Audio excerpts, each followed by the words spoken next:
अच्छा बुखारी साहब, शख्सियत मर्द है? हाँ जी। जिंदा? नहीं जी। एशियाई? जी हाँ। ताल्लुक साउथ एशिया से? जी बिल्कुल। इंडिया से? नहीं जी। पाकिस्तान से ताल्लुक है भैया? जी हाँ। एक पाकिस्तानी जो जिंदा नहीं है, मर्द, पाकिस्तानी मर्द जो मुझे लगता है उसी इलाके की कोई जो है ना, कोई सूफी शख्सियत हो सकती है। तो इंतकाल को 100 साल से ज़्यादा, इंतकाल को 100 साल से ज़्यादा हो चुका है? नहीं सर। 50 साल से ज़्यादा हो चुका है? नहीं सर। 50 साल से कम। 1972 के बाद। तौबा। सियासत और हुकूमत से ताल्लुक? No sir. इल्म फजल से ताल्लुक? हाँ जी। तो ताल्लुक सराइकी एरिया से? ताहिर तौंसवी जैसी कोई शख्सियत? ताहिर तौंसवी तो शायर है ना? मेरे ख्याल नैरो डाउन करना चाहिए इसको। नहीं, आप अब जनूबी पंजाब की तरफ चले गए हैं, और जनूबी पंजाब ताल्लुक सराइकी बेल्ट से है भैया? No sir. लो, ताल्लुक पंजाब से है? Yes sir. बुखारी साहब, पंजाब की एक शख्सियत जो मर्द है, जिंदा नहीं है, ताल्लुक इल्म फजल से है, और सराइकी बेल्ट से भी ताल्लुक नहीं है, तो फिर ताल्लुक लाहौर से? और 50 साल से कम अरसा हुआ है। 1972 के बाद इंतकाल है उनका। हो सकता है रिसेंट ही हो। Go ahead with your questions. Ashfaq Ahmad, हमने अभी इल्म फजल तो उन्होंने कहा वही वजह शोहरत है ना। बहुत बड़े अफसाना निगार अदीब Ashfaq Ahmad would be too obvious, too obvious. फिर ये अदीब या शायर, ये डिस्टिंग्विश। भैया कोई अदीब है? Yes sir. तो गोया शायर भी हैं? Yes sir. ये उसी में सवाल आता है या ये शायर अदीब? तो फिर अहमद नदीम कासमी हो सकते हैं। अहमद नदीम कासमी, वो तो अफसाना निगार शायर, ये वो अफसाना निगार भी थे?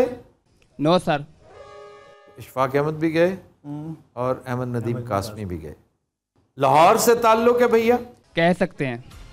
पैदाइश लाहौर की नहीं है, लेकिन लाहौर जम मतलब है, रहे यहीं पे, इंतकाल यहीं पे हुआ होगा, चलें ऐसा है, लेकिन यहाँ की पैदाइश नहीं है। जो बहुत बड़ा गज़ल गो जो है, देखें, शायर अदीब तो मुनीर न्याजी हैं। मुनीर न्याजी मेरे ज़हन में भी वही आता है। फैज़ अहमद फैज़ हैं, जिनका ताल्लुक वो होशियारपुर की पैदाइश है। ये सियालकोट भी नहीं, Narowal to be precise, Narowal की पैदाइश है। मजीद अमजद झंग की पैदाइश है। ये जी फैज़ अहमद फैज़ के ज़्यादा चांसेस लगते हैं। मैम ये टू ऑब्वियस, ये नहीं पूछेंगे हम। इनकी वजह शोहरत अदब के अलावा भी हो सकती है। वो कोई मुहक्किक हो सकते हैं, कोई बाकी बड़े रिसर्चर हो सकते हैं, मोटिवेशनल स्पीकर हो सकते हैं, बहुत बड़े सहाफ़ी, राइटर, अदीब। अगर तो इस तरह के हैं तो फिर गुलाम रसूल मेहर वो हो चुके हैं यार। और फिर सैयद अब्दुल्ला थे एक, लेकिन शायर नहीं थे वो। He was just a researcher and teacher. और फैज़ का ताल्लुक तो सहाफ़त से काफ़ी रहा, और वो जेल भी गए। क्वेश्चन बताओ, क्वेश्चन क्या? देखो नैरो डाउन करते हुए कि सहाफ़त से भी ताल्लुक रहा। क्यों जी, ताल्लुक सहाफ़त से भी है? No sir. तो फैज़ इज आउट। सवाल कितने हुए? तो एडिटर थे पाकिस्तान टाइम्स के। 16 सवाल। सहाफ़त से तो अहमद नदीम कासमी का भी ताल्लुक था। तो वो कह रहे हैं नहीं है। वही ना, वो भी आउट हो गया ना। अहमद नदीम कासमी भी आउट हो गया। उनका कॉलम छपता था, क्योंकि जितने शायर अदीब बड़े हैं ना, ज़फ़र इकबाल साहब गो के हो चुके हैं, उनका कॉलम आज भी छपा हुआ है। मुनीर न्याजी साहब छपते रहे हैं कॉलम्स उनके। अहमद नदीम कासमी, फैज़ बहुत बड़े अखबार के एडिटर रहे हैं। तो ये तो सारे सहाफ़ी भी थे, जिसे इसकी सहाफ़ी नहीं है। रिसेंटली जो पोइट्स फौत हुए हैं, कोई ऐसा पोइट जिसका कॉलम ना छपता हो। रिसेंटली तो नजीब अहमद फौत हुए, बहुत प्यारा शायर, जिसका शेर मैं बड़ी दफ़ा वो मिसरा है कि उम्र जब काट चुकूँगा तो शबाब आएगा। इसी तरह खालिद अहमद है। Khalid Ahmad was a columnist also. लेकिन ये क्या कि चैन से सोया न तू न मैं। मुस्तफ़ा ज़ैदी? मुस्तफ़ा ज़ैदी तो सिर्फ शायर थे और बहुत पुराना ज़माने के ब्यूरोक्रेट थे। Yes, I think he died in the 70s।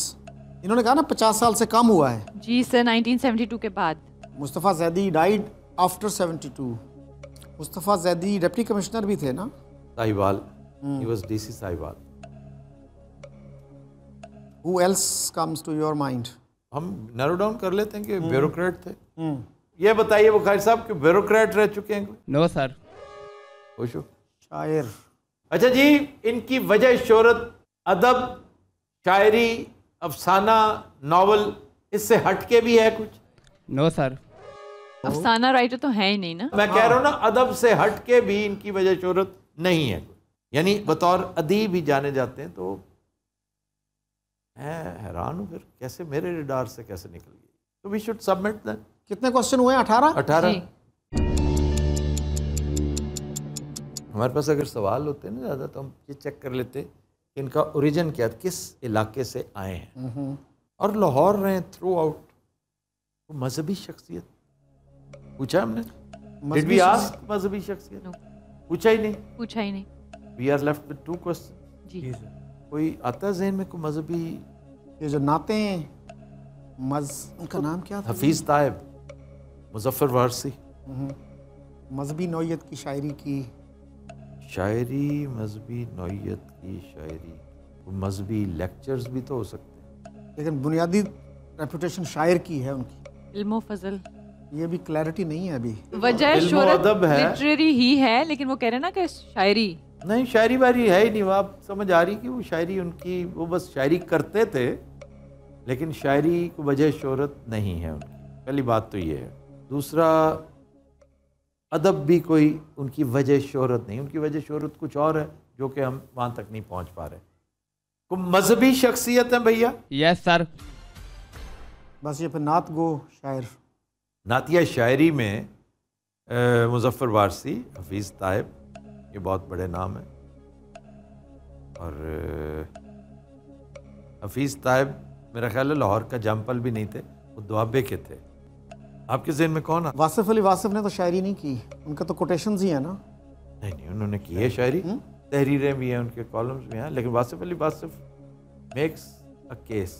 Hanif रामे उनके अशार के अशार कोट किया करते थे। हनीफ रामे उनके शागिर्द भी थे। हनीफ रामे भी और अशफाक अहमद भी। ये अगर हैं तो वासिफ अली वासिफ ही हैं, क्योंकि और कोई लाहौर का के अंदर। एंड एक सेकंड अभी सम अप कर लेते हैं। Wasif Ali Wasif was born in, do you know where? Khushab. Khushab, yes. आप जब अहमद नदीम कासमी कह रहे थे ना, it rang a bell for a while, तो इससे हम इसको इजी कर लेते हैं। यस। उनकी पैदाइश खुशाब की है? Yes sir. आपने वासिफ अली वासिफ पूछे हैं भाई? Yes sir.